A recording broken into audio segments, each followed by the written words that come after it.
الحمد لله نحمده ونستعينه ونستغفره ونعوذ بالله من شرور أنفسنا ومن سيئات أعمالنا. ٹوپی دیکھنا.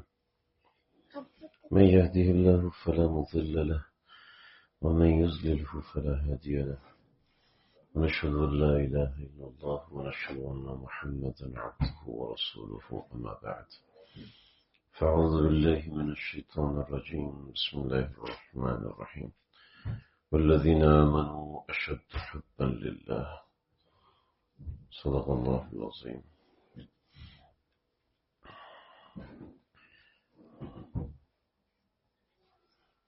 نیچے ہوگی، نیچے دیکھیے،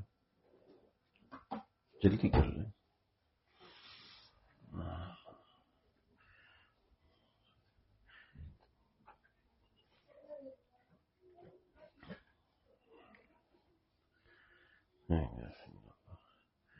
انسان کو اللہ نے ترقی کے معراج کے لیے چنا ہے. وہ ترقی کی معراج ظاہری بات ہے انسان کو محنت سے ملتی ہے. ایسی پلیٹ میں رکھ کے سامنے ترقی کی معراج نہیں مل جاتی. ترقی کی معراج کا تعلق انسان کی عقل پہ ختم نہیں ہوتا. رائٹ آن کرو.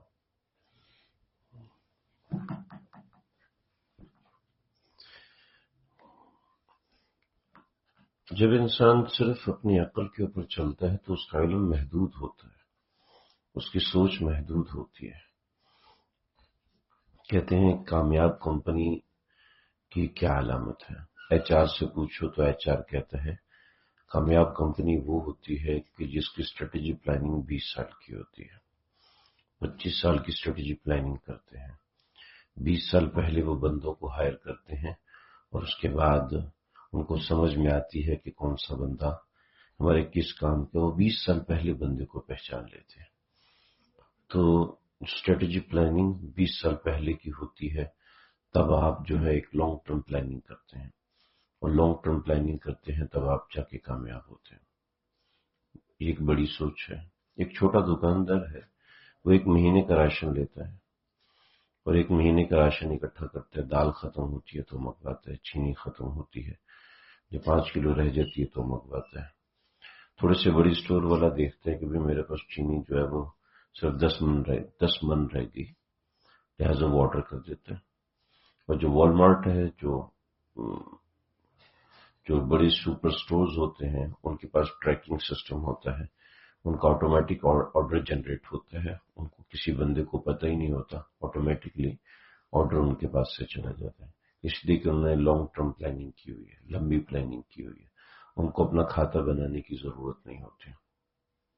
ایسے ہی اسلام ہمیں کہتے ہیں کروڑوں سال کی پلاننگ کے لیے تمہیں یہ 40-50 سال 60-70 سال دیے جا رہے ہیں اور تمہیں آگے کروڑوں سال کی زندگی کی پلاننگ کرنی ہے. لیکن اسلام پسند آدمی تو ہے، یہ تو ڈارک مائنڈیڈ ہے، یہ تو عجیب قسم کا، یہ تو ماڈرن ہے ہی نہیں، ماڈرن سسٹم اس کو پتہ ہی نہیں. تو جاہل قسم کے لوگ ہیں، ان کو کیا پتہ دنیا میں کیا ہو رہا ہے. جو آپ کو کروڑوں سال کی پلاننگ بتا رہا ہے وہ الٹریٹ ہے، اور جناب جو 20 سال کی پلاننگ کر رہا ہے وہ بہت بڑی کمپنی ہے. اس کی کیا وجہ ہے؟ ہمارے جو ٹارگٹ بنے ہوئے ہیں وہ خود ساختہ ہے، اپنی عقل کی بنیاد کے اوپر ہے. جب عقل کی بنیاد پہ ٹارگٹ بنتے ہیں تو انسان کی زندگی کا کوئی رخ نہیں ہوتا. وہ چاہے کبھی دائیں بھٹکے گا، کبھی بائیں بھٹکے گا. یہ حسینوں کی چٹک اور یہ مٹک، دیکھ کر ان کو نہ رستے سے بھٹک. ایک دن مرنا ہے آخر موت ہے، کر لے جو کرنا ہے آخر موت ہے. یا صاحبی لا تغترر بتنعم فالعمر ينفد والنعيم يزول فإذا حملت إلى القبور جنازة فاعلم بأنك بعدها محمول.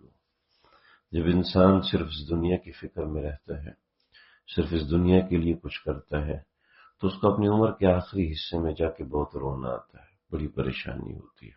یہ میں نے کیا کر دیا، جوانی ضائع کر دی، برباد کر دی. مگر جوانی کے اندر انسان کی اپنی شہوتیں، اپنی ویلیوز بنی ہوئی ہوتی ہیں، اپنی ترجیحات ہوتی ہیں، انہی پریفرنسز کی بنیاد پر اس کی زندگی ہوتی ہے کہ وہ چل تو رہا ہوتا ہے مگر اشارے کسی دوسرے کے ہوتے ہیں، وہ کما تو رہا ہوتا ہے مگر خرچ کسی اور کے اوپر ہو رہا ہوتا ہے۔ کیوں؟ کیونکہ مقصود زندگی مال ہے، پیسہ ہے، مقصود زندگی شہوات ہے۔ زندگی کا مقصد، زندگی کا جو ایک ویلیو ہے وہ بس اتنی سی ہے کہ میں نے کمانا ہے اور کھانا ہے۔ زندگی کی ویلیو بس اتنی سی ہے کہ مجھے خوشحال زندگی مل جائے، بس میں ایک اچھا کمانے والا بنوں، اچھی گاڑی ہو، اچھا گھر ہو، اچھا بنگلو ہو۔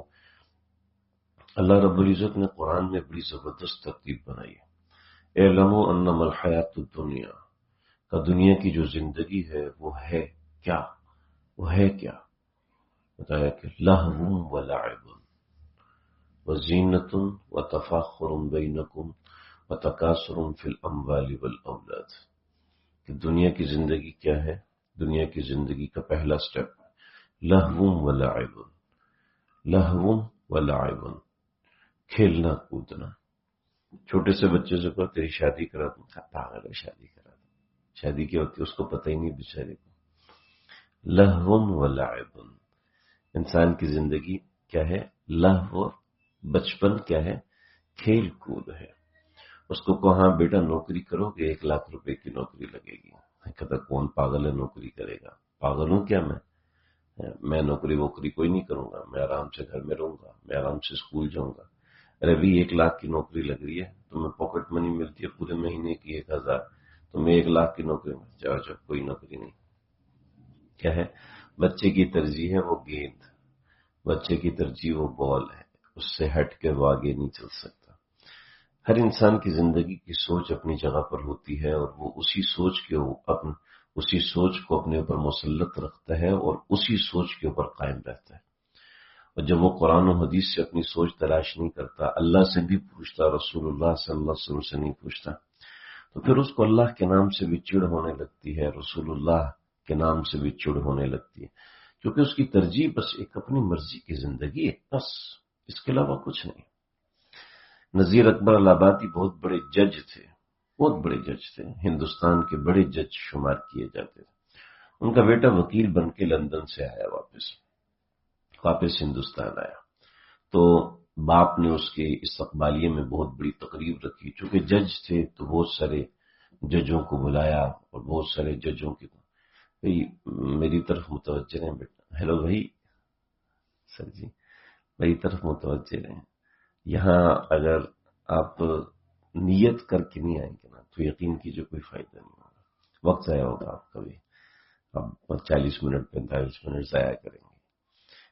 یہاں انسان کو جو کچھ ملتا ہے اپنی نیت کی بنیاد پہ ملتا ہے۔ نیت نہیں ہوگی نا تو نبی علیہ الصلوۃ والسلام کی مجلس میں بیٹھ کر بھی لوگ منافق اٹھ جاتے تھے، اللہ کے نبی کی صحبت میں بھی منافق اٹھ جاتے تھے، اور جب نیت صحیح تھی تو کافروں کی بات نے بھی صدیق اکبر بنا دیا۔ کافر نے بتایا کہ تیرے محمد نے یہ دعویٰ کیا کہ وہ بیت المقدس راتوں رات ہو آیا ہے، تو ابو بکر صدیق نے جواب دیا اگر انہوں نے کہا نا تو پھر ٹھیک۔ تو کافر کی بات سن کے بھی ہدایت کا معنی تلاش کر لیا، کیونکہ دل میں روشنی تھی۔ جب دل میں انسان ہدایت کا متمنی ہوتا ہے تو اس کو ہر بات میں نفع ملتا ہے، اور دل سے انسان ہدایت کا متمنی نہیں ہوتا، دماغ میں کچھ اور ہے، سوچوں میں کچھ اور، تو انسان کی زندگی میں کبھی راستہ نہیں مل سکتا اس کو۔ خیر بھر نذیر اکبر الہٰبادی نے اپنے بیٹے کے لیے ایک محفل بلائی اور لوگوں کو جمع کیا، سارے وکلاء جج اس زمانے کے، اس زمانہ وکیلوں اور ججوں کا تھا، ڈاکٹروں کا زمانہ نہیں تھا، اس زمانے میں وکیل اور جج سب سے اوپر ہوتے تھے، قائد اعظم بھی وکیل تھے، علامہ اقبال بھی وکیل ہی تھے، ٹھیک ہے، تو ظاہری بات ہے وہ زمانہ ججوں کا تھا، وکیلوں کا تھا، قانون دان لوگ چلا کرتے تھے، ڈاکٹروں کی انجینئروں کی کوئی ویلیو نہیں ہوتی تھی، علماء کی اور ان لوگوں کوئی ویلیو نہیں ہوتی تھی، عام حالات میں وکلاء کو لوگ فالو کرتے تھے۔ تو اب نذیر اکبر الہٰبادی انہوں نے اپنے بیٹے کے لیے تقریب منعقد کی، اور تقریب منعقد کرنے کے بعد سب لوگوں کو اکٹھا کیا اور اکٹھا کر کے ایک بکسہ نکالا اور اپنے بچے کو گفٹ کے طور پہ دیا۔ بچے نے گفٹ لیا تو سب کے سامنے اس گفٹ کو کھولا تو دیکھا اندر سے ایک گیند نکلی. تو مجھے بڑا پریشان ہوا کہ ابا یہ کیا؟ کہنے لگا بیٹا یہ وہ گیند ہے جس کی وجہ سے تو پورا مہینہ مجھ سے ناراض رہا تھا. کہنے لگے تو ابھی یہ گیند کیوں دے رہے ہیں؟ کہا ابھی تمہیں اس گیند کو پا کے غصہ آ رہا ہے جبکہ تم اس گیند کی وجہ سے پورا ایک ہفتہ مجھ سے ایک مہینہ مجھ سے ناراض رہے تھے کہ ابا نے مجھے یہ گیند کیوں نہیں لے کے دی. آج جب تمہیں لے کے دیے تو تم غصہ آ رہے ہو. کہنے لگے بیٹا جو خواہشات بچپن میں تھیں آج وہ جا کے پوری ہوتی ہیں تو شرمندگی ہوتی ہے. ایسا نہ ہو کہ جوانی میں تمہاری کوئی ایسی خواہشات ہوں کہ جن خواہشات کی وجہ سے کل قیامت کے دن تمہیں شرمندگی ہو. اللہ کے ساتھ ایسی خواہشات نہ کرو. تو لہو و لعب، بچے کی ساری خواہشات یہ ہوتی ہیں کہ لہو اور لعب. پھر اس کے بعد جب تھوڑا سا بڑا ہوتا ہے نا تو پھر کہتے زینتن، میں سب سے زیادہ خوبصورت دکھنا چاہیے مجھے. آئینے کے سامنے اپنی شکلیں بگاڑ کے دیکھتا ہے. کبھی یہ پف بناتا ہے، کبھی وہ بال سنوارتا ہے، کبھی یہ سوٹ پہنتی ہے، کبھی وہ سوٹ پہنتی ہے، کبھی یہ میک اپ لیتی ہے، کبھی وہ میک اپ دیتی ہے کہ اس سے میں زیادہ خوبصورت لگوں گی. چنانچہ ایک مصور تھا، پہلے زمانے میں فوٹوگرافی ایسی نہیں ہوتی تھی جیسے آج ہے. مصورین ہوتے تھے، وہ تصویریں بناتے تھے. حدیث میں اسی کا ذکر آیا ہے ان اشد الناس عذابا المصورون. دنیا میں قیامت کے دن سب سے زیادہ سخت عذاب جن لوگوں کو ہوگا وہ مصور ہوں گے. تو اس زمانے میں کیمرہ کوئی نیا آیا تھا تو اس کے اندر کچھ خوبصورتی کا ایڈیشن شامل کرتے تھے. تو ہندوستان میں ایک شخص تھا جو مصور تھا، اس میں بڑی مہارت رکھتا تھا. تو اس نے کسی باہر ملک سے ڈگری حاصل کی اور پھر آ کے اس نے یہاں ہندوستان میں مصوری شروع کی. تو اس نے اپنی دکان میں لکھ کے لگایا ہوا جس طرح آپ دکھتے ہیں اسی طرح کی تصویر 10 روپے کی، اور جس طرح آپ دکھتے ہیں اس سے زیادہ خوبصورت تصویر 20 روپے کی. جب وہ بناتے 15 سے 20 سال گزر گئے تو اس کا بچہ بڑا ہوا تو اپنے بیٹے کو بھی اس شعبے میں لگایا. کہا کہ بیٹا آج تک میرے پاس صرف 1% وہ گاہک آئے ہیں جنہوں نے کہا میری وہ تصویر بناؤ جیسا میں دکھتا ہوں. بقیہ 99% وہ لوگ آئے ہیں جنہوں نے کہا کہ میری وہ تصویر بناؤ جو مجھ سے زیادہ خوبصورت نظر آئے. کہ ہمارے زمانے کا ہر انسان اس بات پہ ناشکر ہے کہ مجھے یہ شکل کیوں ملی. اس کو اپنے آپ سے زیادہ خوبصورت دکھنا ہے. اس کو اپنی شکل پہ احساس کمتری ہے، چاہے مرد ہے چاہے عورتیں ہیں. عورتوں کے اندر تو ایک فطرت ہوتی ہے نا کہ ان کے مزاج میں اللہ نے رکھا ہے کہ اپنے آپ کو صاف ستھرا. عورتیں مردوں کی نسبت زیادہ ہائیجین ہوتی ہیں. عورتیں مردوں سے کوئی 6-7 گنا زیادہ ہائیجین صاف ستھری ہوتی ہیں. مرد صحیح ہے، شادی کے دن بھی کہیں گے نہانا ہے کہ نہیں نہانا یار، بتاؤ یار. خیر آج کل کے مردوں کی بات نہیں کر رہا، آج سے 2-4 سال پیچھے کی بات کر رہا ہوں. میں پوچھوں گا نا جو بڑے لوگ ان سے پوچھوں شادی کے دن نہائے تو وہ کہیں گے یاد نہیں، پتہ نہیں نہائے بھی تھے کہ نہیں نہائے تھے. تو لیکن دلہن کو تو اللہ کے نبی کے زمانے میں بھی تیار کیا جاتا تھا. تو عورتوں کی تو فطرت، لیکن ایک اپنی جو شکل ہے، اپنی جو ادا ہے، اپنا جو رنگ ہے، اپنا جو لباس ہے، اپنے پاس جو پیسہ ہے، اپنا جو رہن سہن ہے، اس رہن سہن پہ مستقل احساس کمتری، اس رہن سہن پہ مستقل پریشانی، ناشکری، مزاج میں ناشکری کہ مجھے یہ کیوں نہیں ملا ہوا، مجھے وہ کیوں نہیں ملا ہوا، مجھے یہ بھی ملنا چاہیے تھا، مجھے وہ بھی ملنا چاہیے تھا. بادشاہ نے اپنے وزیر سے کہا کہ بھائی یہ جو ہمارے چوکیدار ہیں اور یہ لوگ ہیں صفائی کرنے والے اور یہ کرمچاری ہیں، یہ سارے کے سارے اتنے مطمئن ہوتے ہیں مزے کی زندگی گزارتے ہیں، اور میں ان کا بادشاہ ہوں. آگے آ جائے.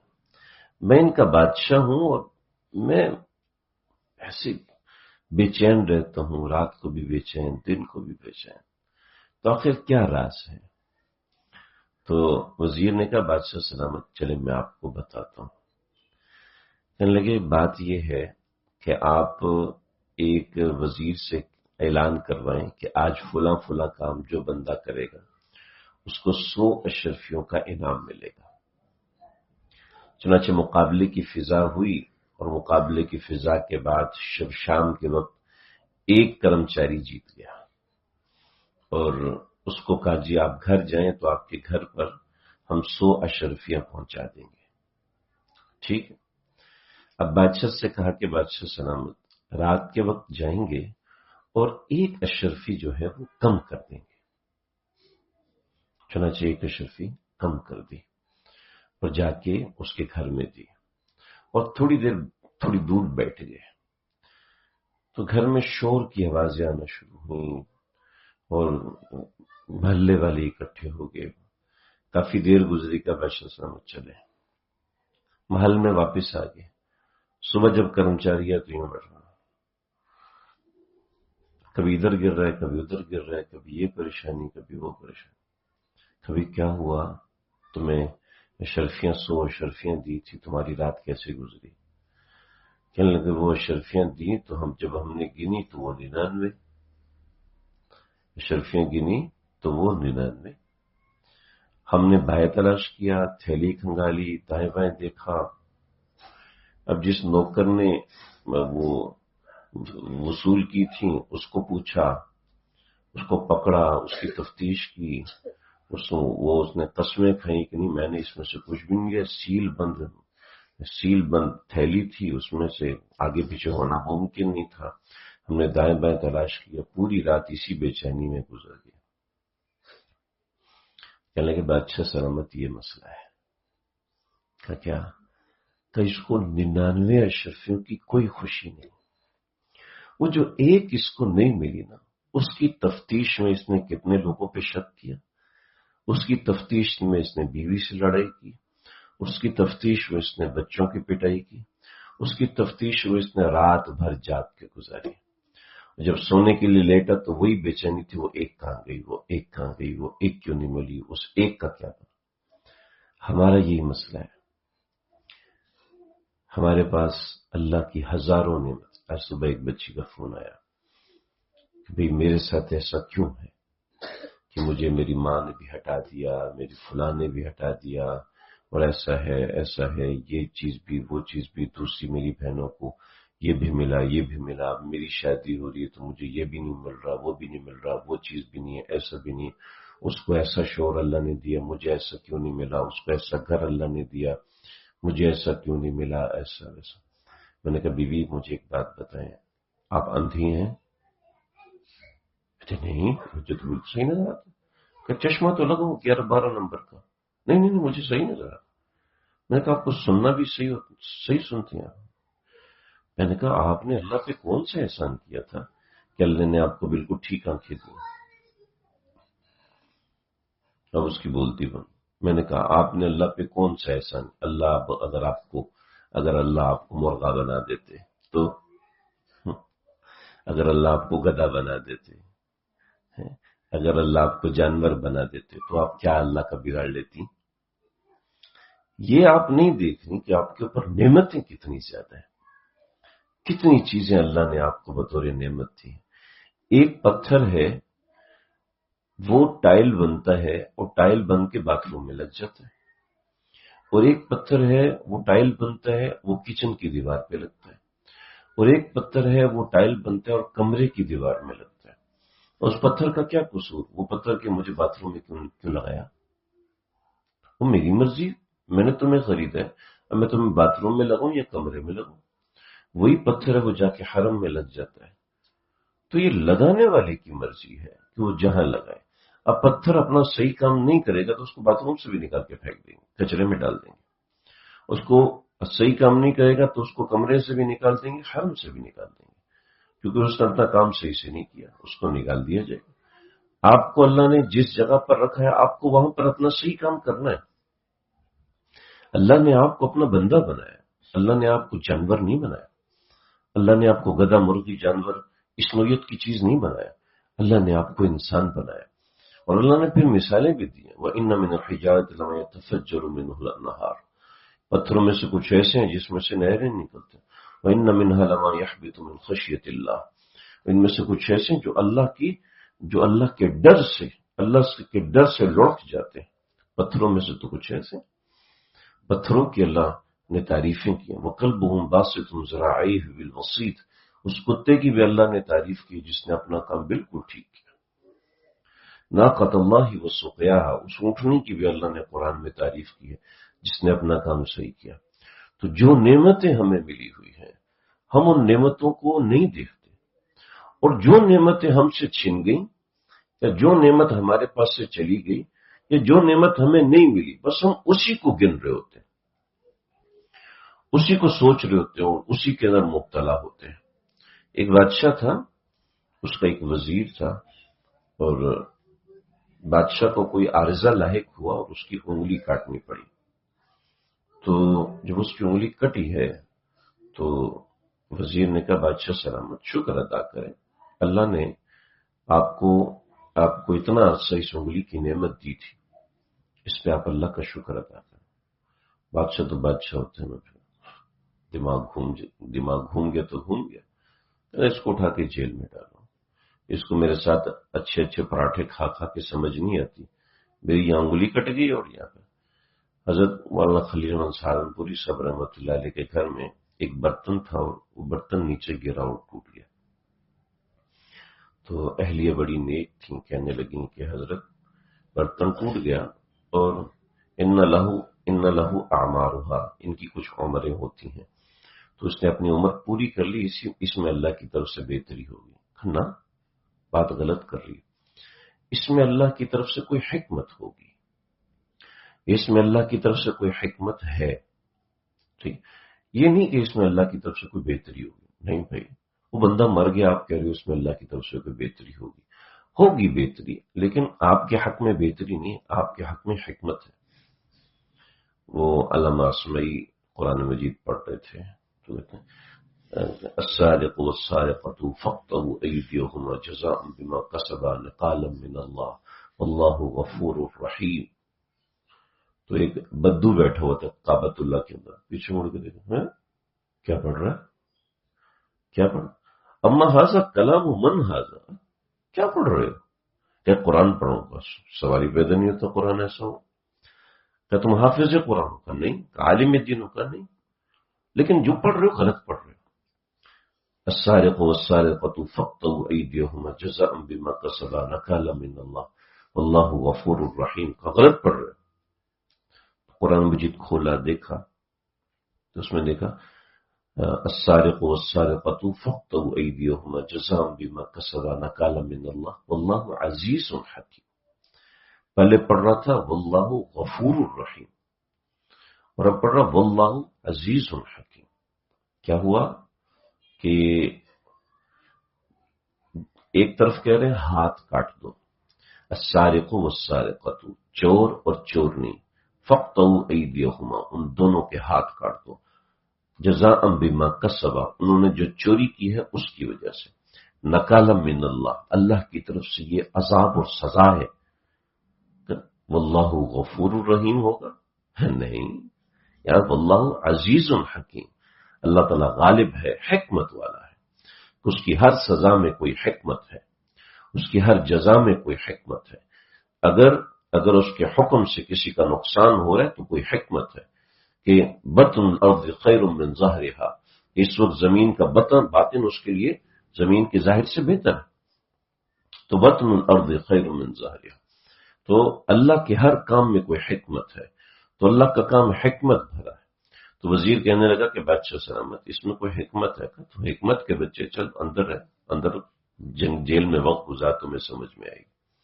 جیل میں ڈال دیا، بادشاہ تو بادشاہ ہوتا ہے، بھول گیا۔ اب بادشاہ شکار پہ گیا تو شکار میں بگی تھی، اور بگی کے جانور نے کوئی جانور دیکھا، بھاگا اس کے پیچھے، جب بھاگا ہے تو وہ اپنے راستے سے بھٹک گیا، وہاں پر جنگل کے اندر کوئی قبیلہ تھا، اس قبیلے نے دیکھا اور پکڑ لیا۔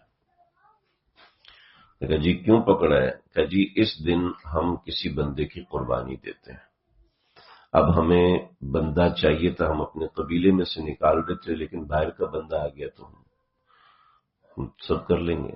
اس نے کہا بھائی مجھے چھوڑ دو، میں تو تمہیں مالا مال کر دوں گا، میں بادشاہ ہوں۔ ہم جس کو پکڑتے ہیں وہ یہی کہتا ہے میں بادشاہ ہوں۔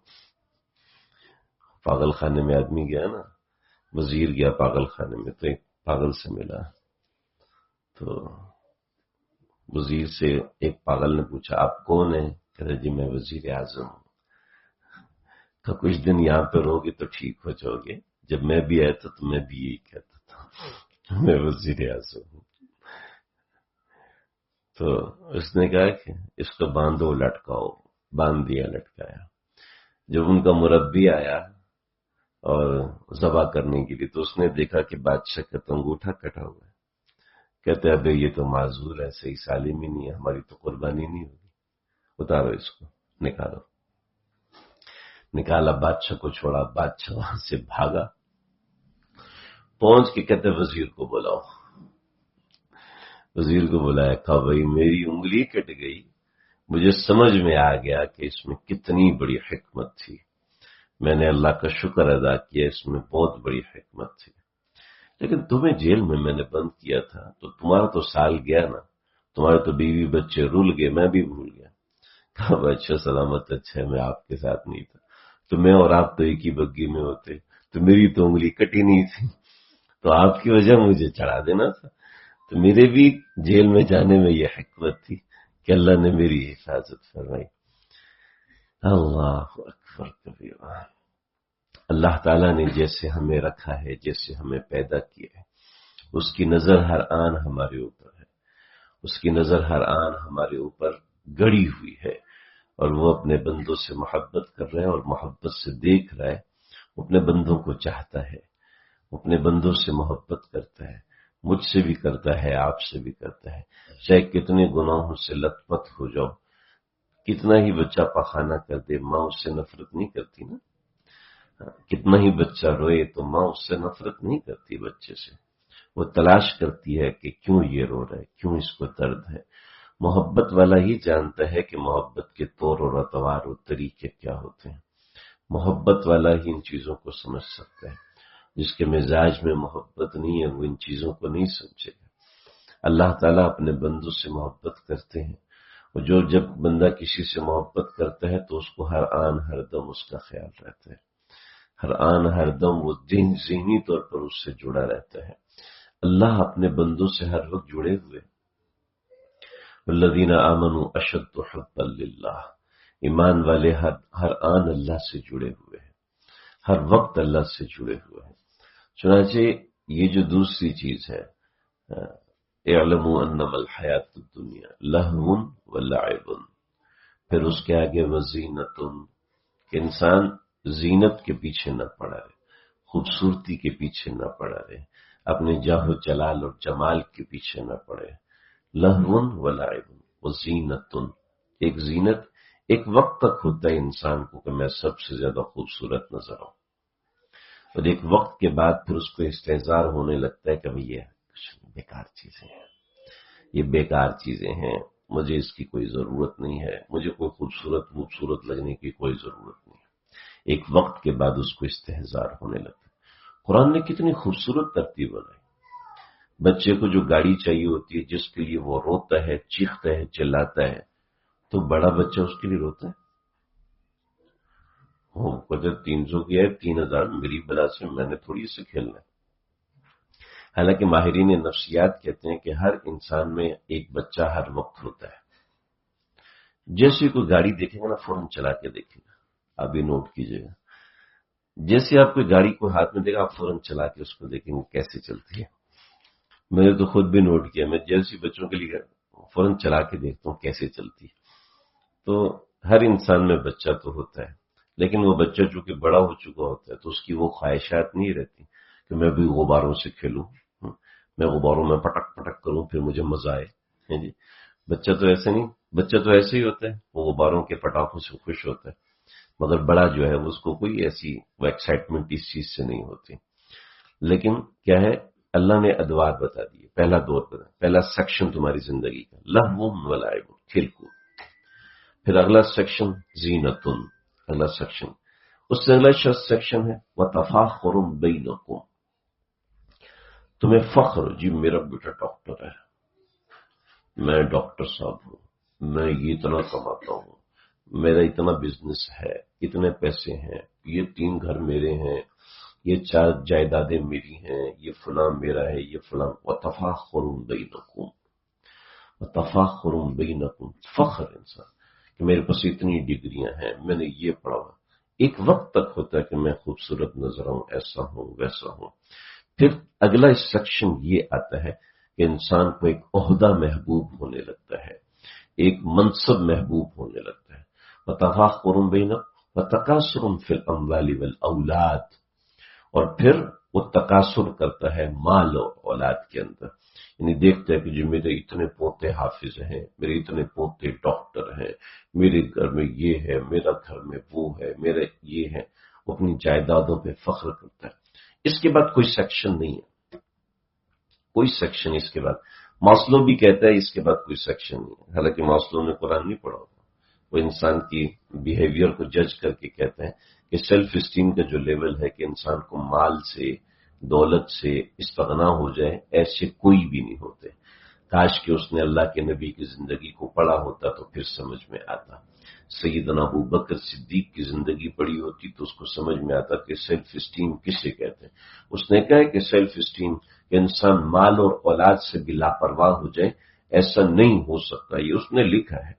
اور پوری دنیا کے اندر جو لوگ بھی ماسٹرز پڑھتے ہیں ان سے پوچھ لیں کہ ہر ایک کو میسلو کی تھیوری پڑھائی جاتی ہے کہ انسان کے بیسک نیڈز ہیں، فائنینشیل نیڈز ہیں، سیکورٹی نیڈز ہیں، تو اس کہتے ہیں جو سیلف اسٹیم ہے وہ کسی کو بھی نہیں ملتی۔ حالانکہ حضرت ابوبکر صدیق رضی اللہ تعالیٰ جب خلافت ہوئی تو اگلے دن چادریں نکالی اور چادریں نکال کے بازار چلے گئے۔ حضرت عمر نے دیکھا ابو بکر تو بازار میں چادریں بیچ رہے ہیں، تو پوچھا کہ ابو بکر یہ کیا، آپ چادریں بیچ رہے ہیں تو خلافت کا نظام کون سنبھالے؟ کہا میرے ذمہ میرا گھر ہے، اس کو نہیں کماؤں گا۔ تو حضرت عمر نے شورا بٹھائی اور شورا بٹھا کے فرمایا کہ بھائی جو امیر المومنین ہے اس کا بیت المال میں سے ایک وظیفہ مقرر ہو۔ چنانچہ ایک راشن مقرر کیا گیا، اتنا آٹا دیا جائے گا، اتنا یہ، اتنا وہ۔ تو کچھ وقت گزرے تو بیوی نے کہا کہ ایک زمانہ ہوا ہم نے کبھی میٹھا نہیں کھایا، تو آپ بیت المال سے کچھ آٹا الگ منگوائے کہ ہم میٹھا بنوا لیں۔ کہ نہیں بھائی، میں یہ نہیں کر سکتا کہ میٹھا بنیادی ضرورت نہیں ہے، لہذا میں حلوے کے لیے پیسے بیت المال سے نہیں لے سکتا۔ تو بیوی نے ایسا کیا کہ روزانہ 1 چمچ جو آٹا ملتا تھا اس میں سے 1 چمچ نکال کے رکھنا شروع کر دیا۔ 1 مہینے کے بعد 30 چمچ ہوئی، اور پھر اس سے انہوں نے ایک حلوے کا باؤل بنایا اور باؤل بنا کے شوہر کو پیش کیا کہ یہ دیکھیں کہ ہم نے حلوہ، ہم نے کیسے بنایا؟ جی ایسے بنایا کہ روزانہ 1 چمچ ہم نے آٹے سے نکالی۔ تو حضرت امیر المومنین نے خزانچی کو بلایا اور فرمایا کہ روزانہ میرے آٹے سے 1 چمچ کم کر دیا کرو، کہ میرا گزارا اس کے بغیر 1 چمچ سے کم پہ ہو رہا ہے، اور پھر اس 1 چمچ زیادہ جتنا عرصہ لیا تھا اس پر استغفار مرتے دم تک کرتے رہے۔ یہ ہے سیلف اسٹیم۔ آقا علیہ الصلوۃ والسلام کا انتقال ہو رہا ہے اور آپ کے گھر میں رہن کی زرہیں رکھی ہوئی ہیں، پیسے کے نام پہ کوئی چیز نہیں۔ ایسا نہیں کہ آپ کے پاس تھا نہیں، ایسا نہیں ہے، آپ کے پاس تھا نہیں۔ تھال آئے آپ صلی اللہ علیہ وسلم کے پاس، دیناروں کے بھرے ہوئے تھال آپ صلی اللہ علیہ وسلم کے پاس آئے۔ حضرت بلال سے آپ نے وہ تھال اٹھائے اور آگے رکھوائے، دیناروں کے بھرے ہوئے تو سونے کے ڈھیر لگے ہو۔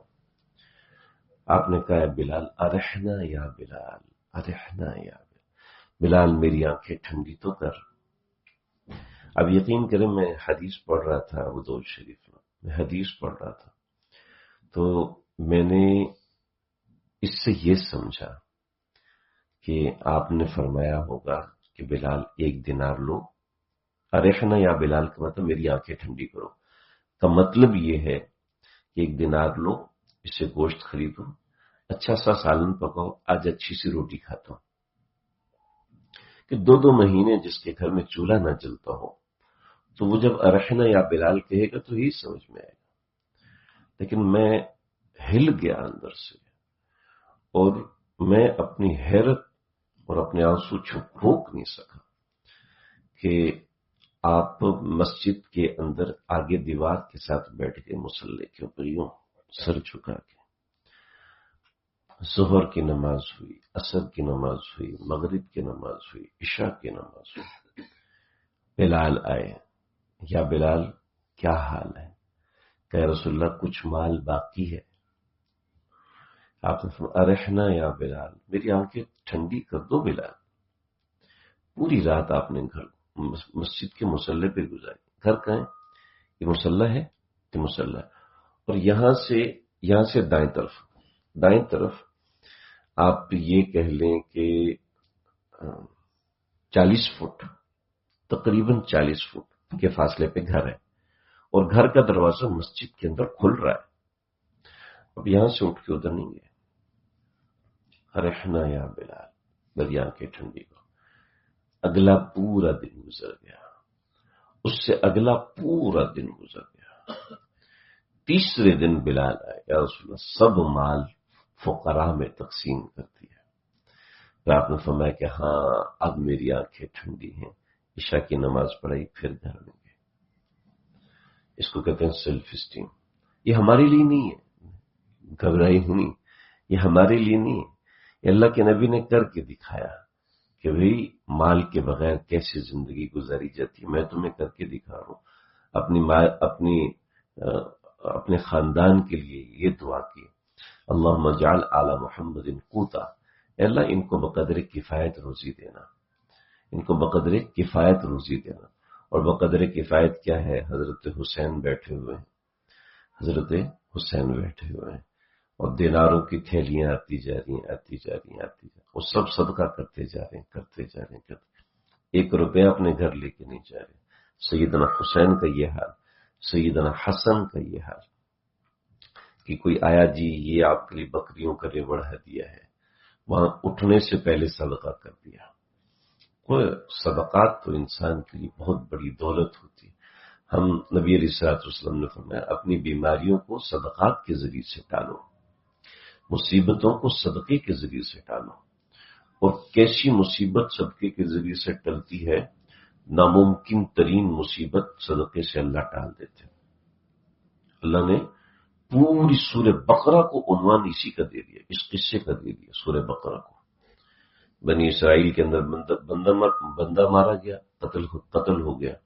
پورا سا نے شور مچانا شروع کر دیا کہ آپ پوچھیں اللہ سے کہ اس کا قاتل کون ہے اور کیا مسئلہ ہے، کس طرح. تو اللہ رب العزت نے فرمایا گائے ذبح کرو. اب بنو اسرائیل نے وہاں پر نئے سوالات کرنے شروع کر دیے کہ اپنے پروردگار سے پوچھ کے آئیے کہ وہ بقرہ کیسی ہو. تو اللہ رب العزت نے جواب دیجیے سرخ رنگ کی گائے، فاقع لونها تسر الناظرین. قالوا ادع لنا ربك يبين لنا ما لونها. کیا رنگ ہونا چاہیے، کون سی رنگ کی گائے ہونا. ففعلوا ما تؤمرون، بس تمہیں کہا گائے ذبح کرو تو گائے ذبح کرو، مخصوص مت کرواؤ. انہوں نے کہا نہ ایسے نہیں. فادع لنا ربك يبين لنا ما لونها، پوچھ کیا اللہ سے رنگ کیا ہوگا. تو قال انه يقول انها بقرة صفراء فاقع لونها، تیز سرخ ہو اور آنکھوں کو بڑا اچھا لگنے والا، تسر الناظرین، لوگوں کو دیکھنے میں بڑی خوبصورت ہے. تو قال ادع لنا ربك يبين لنا ما هي ان البقرة تشاب، سرخ تو بہت ساری، وإنا ان شاء الله لمهتدون، ہم انشاءاللہ ضرور ہدایت پا جائیں گے. تو کہا ہاں ٹھیک ہے، کہ فارض ولا بکر عوان بین ذلک ففعلوا ما تؤمرون. یہ تو پہلے بتا دیا تھا تاکہ نہ بوڑھی ہو نہ جوان، عوان بین ذلک. پھر آگے بتایا کہ نہ اس نے ہل کاتا ہو، نہ اس نے کوئی ایسا دوسرا کام کیا، بس ایک جگہ کھڑی رہتی ہو، ایک صاحبزادی بن کے بیٹھی ہو، بس کوئی کام کرنے والی نہ ہو، ایسی گائے ہو۔ ہاں، پھر گائے کو ذبح کیا، گائے کو ذبح کیا، ہاں، گائے کو ذبح کیا، گوشت کا ٹکڑا لگا کے اس کے جسم کے ساتھ لگایا، جسم کے ساتھ لگایا تو وہ زندہ ہو گئے۔ یعنی کوئی مر کے دوبارہ زندہ ہو نہیں سکتا، اللہ نے گائے کا صدقہ کروا کے مردے کو زندہ کروا دیا، مردے کو زندہ۔ تو صدقہ تو ایسی چیز ہے جو کہ آئی ہوئی بڑی سے بڑی مصیبت کو ٹال دیتا ہے۔ یہ بہت ساری چیزیں، صدقہ مصیبت کو ٹالتا ہے، استغفار مصیبت کو ٹالتا ہے۔ اصل میں صدقہ کیا ہے؟ اصل میں استغفار کیا ہے؟ لوگ کہتے ہیں جی یہ مصیبت ہوگی، امتحان آئے ہوئے، کوئی وظیفہ دے دیں، جی فلاں جگہ مسئلہ ہوا پڑا ہے، کوئی وظیفہ دے دیں، تو کیا ہے اس کا وظیفہ کیا ہوتا ہے؟ جی فلاں وظیفہ کر لیں تو صحیح ہو جائیں گے۔ نہیں نہیں نہیں، اصل میں ہوتا یہ ہے کہ یہ رجوع الی اللہ ہوتا ہے۔ اصل وظیفہ کیا ہے؟ اللہ کی طرف رجوع کرنا ہوتا ہے، کہ جب انسان اللہ کی طرف رجوع کرتا ہے تو پھر اللہ کی رحمت متوجہ ہو جاتی ہے۔ گاؤں دیہاتوں میں فصلیں اگاتے ہیں، تو فصلوں کو پانی لگتا ہے، تو پانی کیسے لگایا جاتا ہے؟ جن لوگوں نے دیکھا، ہم نے تو دیکھا ہوا ہے کہ کیسے لگاتے ہیں، کہ ناکا ہوتا ہے، اس طرف کھول دیتے ہیں تو اس طرف کے حصے کو پانی ملتا ہے، اس طرف کو بند کر دیتے ہیں اور اس طرف کو کھول دیتے ہیں تو اس طرف کو پانی ملتا ہے، پھر دونوں بند کر دیتے ہیں تو آگے پانی چلا جاتا ہے، جہاں جہاں ناکے بنے ہیں وہاں پانی ملتا رہتا ہے۔ یہ ناکا کھلنے کو کہتے ہیں رجوع الی اللہ، رجوع اللہ کی طرف رجوع۔ اب وہ مختلف بہانے، جناب فلاں وظیفہ کر لو فلاں، اصل تو اللہ کی طرف رجوع ہے، یہ کام اللہ رب العزت نے بنانا ہے نا جی۔ یہ ہمارے ساتھی کہنے لگے بھیا کوئی ایسا تالا دو، دکاندار سے کہنے لگے بھئی کوئی ایسا تالا دو جو کھلے نہیں۔ میں نے کہا بھائی تالا تو دوستوں کے لیے ہوتا ہے، چوروں کے لیے تالے کی کوئی حیثیت نہیں۔ چور آئے گا، سریا ڈالے گا، تمہاری کنڈی سمیت کنڈی کو بھی اڑا کے چلا جائے گا۔ تو تالا تو دوستوں کو روکنے کے لیے ہوتا ہے۔ یہ گاڑیوں کے لاک جو یہ چور کھولتے ہیں، کیسے 1 منٹ میں مہنگی سے مہنگی گاڑی کا لاک کھولا، لاک کھول کے نکل گئے۔ مہنگی سے مہنگی گاڑی 1 منٹ میں اس کا لاک کھول لیتے ہیں۔ تو تالے تو عام لوگوں کے لیے ہوتے ہیں، جو چور اور ہیکر ہوتے ہیں ان کے لیے کچھ۔ لاک، فون کا لاک جو ہے وہ عام لوگوں کے لیے ہوتا ہے، لیکن جو ہیکرز ہوتے ہیں ان کے لیے کوئی مسئلہ نہیں، وہ ڈبل ایڈمن پاسورڈ ڈالیں گے آپ کا فون کے اندر سے، وہ سب اکاؤنٹ آپ کا خالی کر کے نکل جائیں گے۔ کیوں جی؟ ہیکرز پیچھے سی لینگویج جانتے ہیں، ان کو پتہ ہے کہ فون کے اندر کون سی زبان چلتی ہے، کمپیوٹر میں کون سی زبان چلتی ہے۔ ہمارے اوپر ایک مصیبت آئی ہوئی ہے، ٹھیک ہے، ہمارے کہنے میں یہ مصیبت ہے، لیکن اللہ کے ہاں یہ کوئی اور چیز ہے، اور وہ کھلے گی رجوع الی اللہ سے۔ ہم کہیں گے جب پیسے نہیں ہوں گے تو کام کیسے ہوگا؟ اب یہ ہماری نظر کا دھوکہ ہے کہ پیسے ہوں گے تو کام ہوگا، لیکن اللہ کے ہاں تو مسئلہ ہے ہی اور نا، اللہ کے ہاں بات اور ہے۔ تو اصل ہے رجوع الی اللہ، اصل ہے انسان اللہ سے تعلق بنائے۔ ہماری دنیا میں آنے کا اصل مقصد ہی یہ ہے کہ ہم اللہ سے تعلق بنائیں۔ ہم یہاں کمانے کے لیے نہیں آئے ہوئے، لا نسألک رزقا، ہم تم سے روزی کا سوال ہی نہیں کرتے۔ اس کا یہ مطلب نہیں ڈاکٹر نہ بنو، انجینئر نہ بنو، اس کا تو ہمیں حکم دیا گیا نا کہ تم نے اجملوا فی الطلب، طلب کرنی ہے اور طلب میں اپنی کوشش لگاؤ، جتنی کوشش کر سکتے ہو اتنی کوشش کرو، مگر اس کو مقصد زندگی ہرگز نہیں بنانا، مقصد زندگی اس کو نہیں بنانا۔ جب مقصد زندگی اس چیز کو بنائیں گے تو انسان اللہ سے بھی، ان کو چپ کرو یار، مقصد زندگی اللہ کو نہیں بنائیں گے، ان چیزوں کو بنائیں گے تو دل انہی چیزوں میں لگے گا، دل اللہ سے کٹے گا، اور دل کو اللہ سے جوڑنا یہ زندگی کا مقصد ہے۔ کچھ دیر تنہائی ہو، اللہ کو یاد کیا جائے، کچھ دیر اللہ اللہ کیا جائے، ساری دنیا سے کٹ کے اللہ سے تعلق کو جوڑا جائے، دل کو جوڑا جائے، سینے کو جوڑا جائے۔ یہ اصل ہماری دنیا میں آنے کا مقصد ہے۔ یہ مصیبتیں، یہ تکلیفیں، یہ چیزیں، یہ بہانے ہوتے ہیں، یہ وقتی بہانے۔ یہ خوشی ہے، یہ وقتی بہانہ ہوتی ہے، یہ آرام و راحت ہے، یہ وقتی عارضہ ہوتی ہے۔ آرام ہمیشہ نہیں رہتا، غم بھی ہمیشہ نہیں رہتا، تکلیف بھی ہمیشہ نہیں رہتی، خوشی بھی ہمیشہ نہیں رہتی، مال بھی ہمیشہ نہیں رہتا، غربت بھی ہمیشہ نہیں رہتی، اور انسان کی عزت وہ بھی ہمیشہ نہیں رہتی، انسان کی ذات وہ بھی ہمیشہ نہیں رہتی۔ جو لوگ کہتے تھے نا کہ ہم دنیا کا غرور ہے، دنیا ہمارے بغیر کچھ بھی نہیں ہے، آج وہ کہاں ہے؟ کہاں چلے؟ کوئی جانتا بھی نہیں، کوئی پکارتا بھی نہیں، کوئی بلاتا بھی نہیں، زیادہ ہوگا تو قبر پہ چلے جائیں گے بس۔ پاکستان کی بہت بڑی شخصیت بے نظیر بھٹو، جب ان کا انتقال ہوا یا شہادت ہوئی ہے تو ایک ہفتے پاکستان بند رہا، اس کے بعد چل پڑا نا، سب کچھ کھل گیا، سب کچھ صحیح ہو گیا۔ وہ سال میں ایک مرتبہ ان کی اولادیں یاد کرتی ہیں بس، اس کے علاوہ کچھ بھی نہیں، برسی منائی جاتی ہے بس، اس کے علاوہ کچھ بھی نہیں۔ کون ہے جو ان سے پوچھے؟ کون ہے جو ان سے؟ بڑے بڑے صدور ایسے گزرے، 32 سال ایک ملک پہ حکومت کی، آج کوئی پوچھتا بھی نہیں۔ 28 سال ایک ملک پہ حکومت کی، آج کوئی پوچھتا بھی نہیں۔ رنجیت سنگھ نے 45 سال ہندوستان پہ حکومت کی، پتہ ہی نہیں دنیا کو، کوئی اس کی قبر کو نہیں جانتا۔ دنیا کا بہت بڑا فاتح ہلاکو خان، چنگیز خان، کسی کو پتہ ہی نہیں اس کی قبر کا ہے۔ سکندر اعظم، ذوالقرنین، کوئی جانتا ہی نہیں اس کی قبر کدھر۔ بس اتنا سا تخمینہ کہ یہاں کچھ قبریں ہیں، ان قبروں میں سے اسکندریہ میں کچھ قبریں، ان میں سے ایک قبر سکندر اعظم کی ہے بس۔ 32 سال کی عمر میں مرا اور اس نے وصیت کی کہ میرے دونوں ہاتھ باہر نکال دینا تاکہ لوگوں کو پتہ چلے کہ میں دنیا سے کچھ لے کے نہیں جا رہا، دنیا سے خالی ہاتھ جا رہا ہوں۔ یہ باتیں ہمیں اسٹوریاں لگتی ہیں، لیکن جب اپنے اوپر آتا ہے تو سوائے حسرت اور افسوس کے کچھ نہیں ہوتا۔ کہے گا یا لیتنی کنت ترابا، کاش کہ میں بھی مٹی ہو جاتا۔ یوم یعض الظالم علی یدیہ، ہاتھ کاٹے گا، اتنے کاٹے گا، اتنے کاٹے گا، کاٹتا کاٹتا یہاں تک پہنچ جائے گا، لیکن اس کی حسرت ختم نہیں ہوگی۔ دوستو، اس دن کی حسرت سے اپنے آپ کو بچاؤ، اس دن اللہ کے سامنے خائب و خاسر ہونے سے اپنے آپ کو بچائیں۔